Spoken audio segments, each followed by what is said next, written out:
बिस्मिल्लाहिर्रहमानिर्रहीम। सलामुना दोस्तانو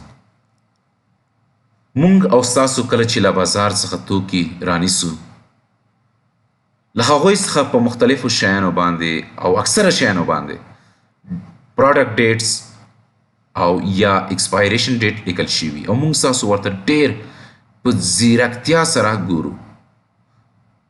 همدا ډول کله چې یو انسان پیدا کیږي هغه ډیټ او برث د ډیر په شوق سره لیکل کیږي یا یاداشت کیږي. همداسې کله چې یو کارمند په یو اداره کې په کار پیل کوي هغه سټار ډیټ لیکل کیږي. همداسې کله چې یو کارمند سهار یو ادارې ته داخليږي هغه ډیټ اینڈ ټایم دواړه قید کیږي او امضا ترې اخیستل کیږي. همدا ډول مازدیګر کې هم همدغه عمل ورسره تکراریږي.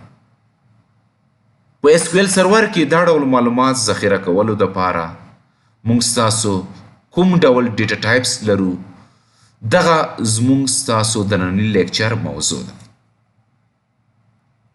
دغه لیکچر چې دغه شپږم میډیول دریم لیسن اړوند ده چې موضوع یې ده ورکینګ وذ ډیټ اینډ ټایم ډیټا. دوستانو دا یو ډیره عادي ډیټا ټایپس ده، یعنی ډیټ اینډ ټایم ډیټا چې ده د هغوی دپاره چې کوم موږ ډیټا ټایپس کارو دا ډیر زیات کارول کیږي او په دغه لیسنس کې موږ د هغوی کارولو په اړه معلومات ترلاسه کړو.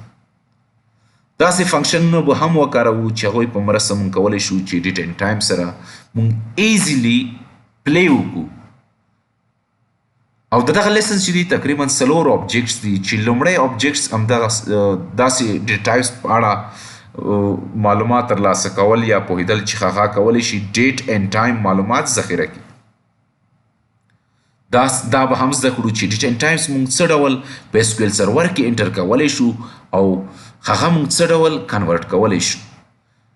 داسې کویریز به هم ولیکو چې هغې په مرسته موږ ډیټ اینډ ټایم کمپیر کړو او داسې بلټ ان فنکشن به هم وکاروو چې موږ هغوی په مرسته کولی شو چې ډیټس چې دا منیپولیټ کړو یا یو برخه ترې راواخلو. دوستانو دغه اوس موږ د نن ورځې لیکچر موضوع تر بل لیکچر پورې په لوی چکن سپارم. الله مو مال شه.